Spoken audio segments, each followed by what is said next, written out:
아메리칸 엑스프레스, 우리한텐 아멕스라는 이름이 더 익숙하죠. 보통은 그냥 신용카드 회사 중 하나라고 생각하기 쉬운데요. 사실 그 내막을 들여다보면 정말 특별한 금융 제국에 가깝습니다. 오늘 이 회사가 어떻게 자신들만의 견고한 성을 쌓아 올렸는지 그 핵심 비밀을 한번 파헤쳐 보겠습니다. 자, 근데 한번 생각해 보세요. 이게 바로 아멕스의 가장 큰 미스터리거든요.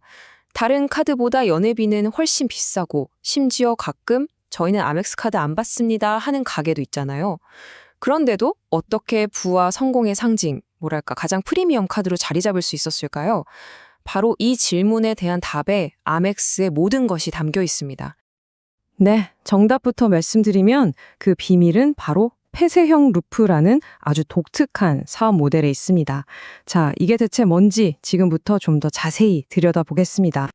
자, 이 그림을 보시면 차이가 한눈에 들어올 겁니다.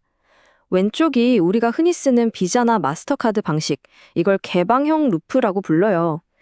보시면 소비자, 가게, 그리고 카드 발급은행과 가게 쪽 은행까지 총 4주체가 엮여 있죠. 비자나 마스터는 이 은행들 사이를 연결해주는 통신망 같은 역할만 하는 거고요. 근데 오른쪽 아멕스를 한번 보세요. 훨씬 단순하죠? 소비자, 가게, 그리고 아메리칸 엑스프레스 딱 3분입니다. 아멕스가 카드 발급도 하고 네트워크 역할도 하고 가게 쪽 은행 역할까지 혼자서 다 해버리는 거죠. 그래서 이 폐쇄형 루프라는 걸 다시 한번 정리하자면 한 회사가 카드 결제 시작부터 끝까지 모든 과정을 직접 통제하고 관리하는 시스템이라고 할 수 있습니다. 모든 게 아멕스라는 하나의 울타리 안에서 다 해결되는 거예요. 바로 이 구조가 아멕스 제국을 떠받드는 기둥입니다. 그럼 이 구조가 주는 가장 강력한 무기가 대체 뭘까요? 바로 데이터입니다. 누가 언제 어디서 무엇을 얼마에 샀는지에 대한 모든 정보, 이 모든 거래 데이터를 아멕스가 독점적으로 손에 쥐게 됩니다.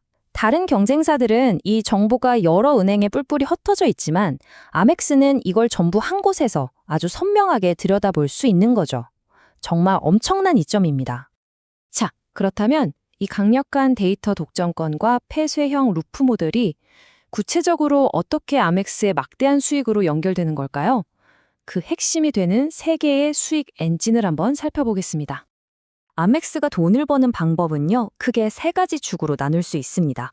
첫 번째가 가장 중요한 가맹점 수수료, 두 번째는 고객들이 할부 결제 등을 할 때 발생하는 이자 수익, 그리고 마지막 3번째가 우리에게도 익숙한 바로 그 비싼 회원 연회비입니다. 이 그래프를 보시면 아멕스의 힘을 정말 단적으로 느낄 수 있는데요. 비자나 마스터카드가 가맹점에서 가져가는 수수료가 평균적으로 한 1.5% 정도 되거든요. 근데 아멕스는 어떻죠? 거의 2배입니다. 무려 3% 안팎의 수수료를 받아요. 가게 입장에서는 정말 어마어마한 부담이죠. 아니, 그럼 가게들은 왜 이 비싼 수수료를 내면서까지 아멕스 카드를 받는 걸까요? 아멕스는 아주 명확하게 말합니다.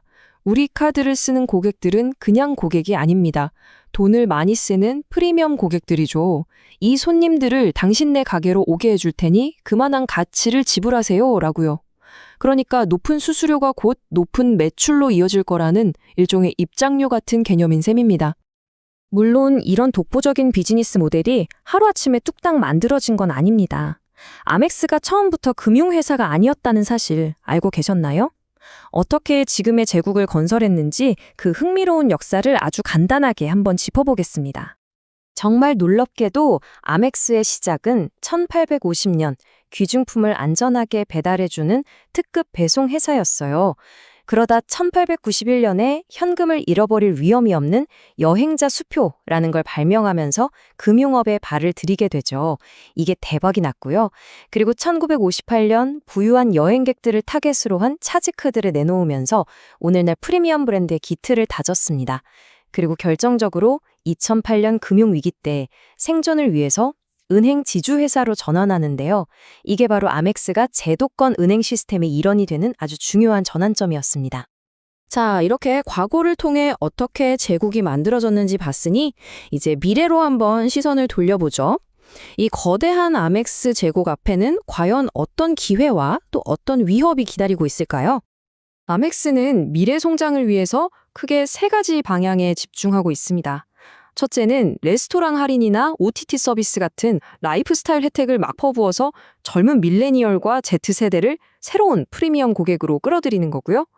둘째는 개인 소비자 시장보다 훨씬 파이가 큰 기업 간 결제 시장을 장악하려는 겁니다. 그리고 마지막으로 일부 국가에서는 현지 은행과 제휴해서 카드를 발급하는 하이브리드 전략으로 가맹점 수를 공격적으로 늘리고 있습니다. 하지만 이 견고해 보이는 제국에도 분명 위험 요인들은 있습니다. 가장 고질적인 문제는 역시 비싼 수수료 때문에 카드를 안 받는 가게가 있다는 수용성 문제죠. 또 아멕스는 직접 돈을 빌려주기 때문에 만약 경기가 나빠져서 고객들이 돈을 못 갚으면 그 손실을 고스란히 떠안아야 하는 리스크가 있고요. 여기에 체이스 같은 막강한 경쟁자들이 엄청난 혜택으로 프리미엄 시장을 뺏으려고 맹렬히 달려들고 있고, 정부에서도 수수료가 너무 비싼 거 아니냐며 계속 압박을 하고 있죠. 결국 이 모든 기회와 위협을 종합해 볼 때 아멕스라는 회사의 가치는 이 한 문장으로 요약될 수 있을 것 같습니다. 아메리칸 익스프레스에 대한 투자는 프리미엄 소비의 영원한 힘에 거는 베팅이다. 경기가 좀 흔들려도 부유층의 소비력은 쉽게 꺾이지 않잖아요? 바로 그 힘의 지속성에 투자하는 것이라는 의미죠. 자, 오늘 아멕스라는 금융제국의 핵심 비밀을 함께 파헤쳐봤습니다. 모든 거래 데이터를 독점하는 이 폐쇄형 루프 모델은 분명 다른 회사들이 따라하기 힘든 아주 강력한 성벽임이 틀림없습니다. 하지만 모든 것이 데이터로 움직이는 이 시대에 어쩌면 좀 얇아 보일 수도 있는 이 요새는 과연 미래에도 계속해서 난공불락일 수 있을까요? 여러분은 어떻게 생각하시나요? 이 질문을 남기면서 오늘 분석은 여기서 마치겠습니다.